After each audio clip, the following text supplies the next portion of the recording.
I went into my doctor's office, and I'm waiting for him, and he's always on time. But this time I can see him. He's rushing around in the back, and he's over a half hour late, and now it's going over 45 minutes late. And I'm thinking, what's going on here? This is not like him. And he doesn't look like the cool, calm doctor that I'm used to seeing. He's usually very warm and affable, and so I catch his eye. He sees me, and very abruptly he says, listen, I'm trying to get my parents out of Florida. I've got to take care of this before anything else. I've got to get them on a plane, and everybody is trying to get out of Florida. That was during the hurricane. Now, how do you deal with the aftermath of a hurricane or a tornado or a fire or maybe a layoff at work? It's not something that many of us give thought to in our everyday life, but there are professionals who make it a lifetime career. With me today is Dr. James Campbell, who is the Rhode Island coordinator for the American Psychological Association and the American Red Cross Disaster Response Network. And he's a frequent consultant to corporations regarding crisis response and threat of violence. He's the director of the University of Rhode Island Counseling Center, and he teaches courses in traumatic stress and workplace violence, and he's even written a book, Hostage, Terror, and Triumph. Welcome to the show, Dr. Campbell. Oh, thank you very much. It's a pleasure to have you with us today. Give me a brief overview of what you do. You know, I talked about my doctor being in a crisis because he's afraid for his parents. They're elderly, they're in Florida, they've just been through hurricane after hurricane. That was that season where there were multiple hurricanes. Help me understand what you do as a disaster expert and how you deal with these type of situations. Okay. The particular role, I assume, would frequently depend upon the context. Things occurring at the university, for instance, I would typically be the lead mental health person on the scene and the decision maker in terms of, you know, what are we doing to establish services for students or faculty and staff or family members or those kinds of things. If I'm responding at a national disaster with the American Red Cross, then basically do as assigned and try to respond as needed. In those kinds of crises, it's usually people need to be pretty flexible. You could be working with a distraught person who's lost their home one minute. You could be helping in a shelter child care area another minute. And the role is really to be flexible and respond to the needs as they arise. In corporate environments, role is partly to provide direct service and partly to consult with management about how to support their employees and make plans going forward. When do they reopen, or when do they have employees back, and what do they say, and you know, all those kinds of things. So it's fairly varied depending upon the context. So the type of crisis, they vary from either natural crises such as a hurricane or a tornado or a flood or a tsunami to man-made ones, things that are either accidents, car accident, to problems at the university. What type of problems? You mentioned problems with students. What type might cause a big crisis on campus? Things certainly involving a death or serious injury of a student. So if a student suicided, that would be suicide or accident or sudden natural death. All those things can. So if they're playing soccer or something, and then they just have a heart attack or an asthma attack that kills them. And what are the range of responses that you see immediately after, say, something like that happens? The kid's on the soccer field doing fine, everyone's happy, and suddenly the kid is gasping for breath, and it's a normal asthma attack, everyone thinks, and the next thing you know, the kid is dead. The child has a heart attack. If you were on the scene there, what would you do? Well, of course, the first thing to attend to is the medical needs and making sure that appropriate police, fire, rescue, whatever that might entail. But in focusing mostly on the social mental health issues, you would see a range of responses generally, and it varies quite a bit depending upon the population that's affected and on the nature of the event.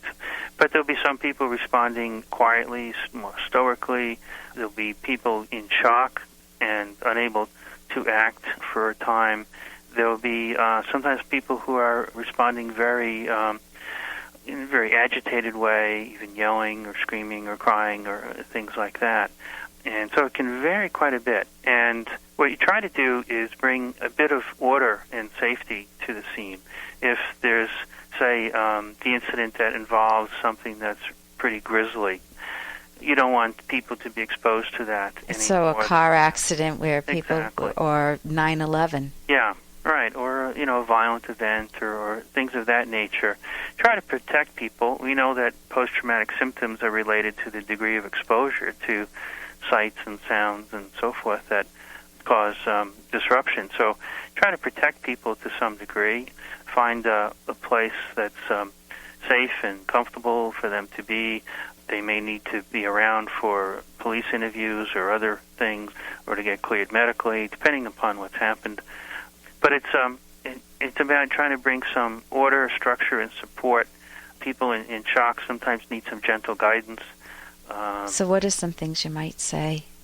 Oh, again, depending on the incident, might say, we can wait over here, and is there anything that you need? Do you wish to make a phone call? Usually focusing on immediate and concrete needs.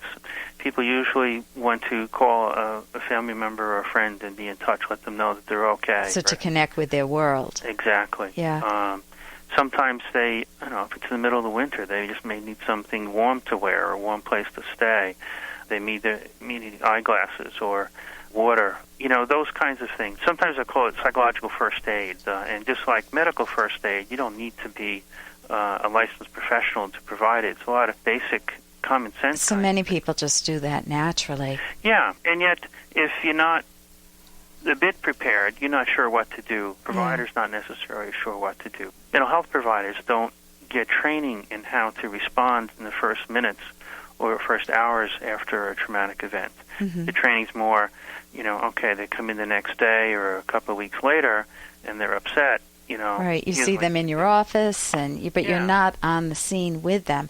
So that's what's so unique about what you do and what you've made a lifetime career of. This is Dr. James Campbell, who's the Rhode Island coordinator for the American Psychological Association and American Red Cross Disaster Response Network. You do this as a living. Could you just name some of the factors that impact how a person reacts? How a person reacts? Well, that would be related to the way they've reacted to other challenging or traumatic events. It would be related to the intensity of the event, what has happened, and how close both physically and psychologically they feel to the like 9/11. If you didn't have somebody that died in it, it's different than if you know several people who were your family members who died in the 9/11 disaster. Sure. Or also if you used to work there and you feel psychologically connected. Right. We have a friend who was trapped in the elevator during the first attack. So that was quite traumatic. Yeah. Those kinds of things. Yeah. Even if you're physically distant but psychologically very connected, it can be very hard. Still very hard, yes. Yeah. Listen, I want to thank you so much for joining us today, and I hope we can continue this and talk about psychological first aid on another show. Okay.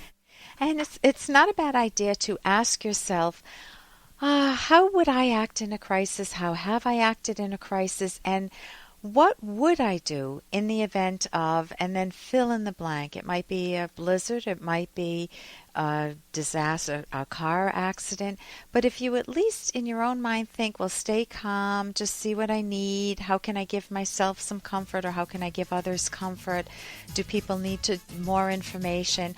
Ask yourself, how prepared am I to deal with a crisis in my life, and give yourself just some gentle guidance, and it may help you when you need it. I'm Dr. Ellen Kenner on the Rational Basis of Happiness. drkenner.com is my website. Be back next week.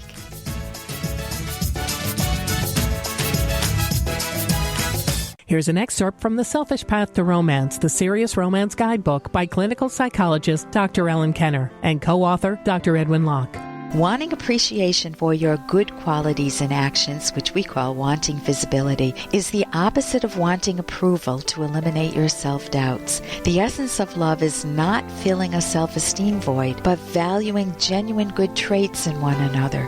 Parents can greatly harm a child by acting irrationally and convincing the child that whatever goes wrong is the child's fault. Parents can also instill self-doubt and anxiety by not showing love and concern for their child.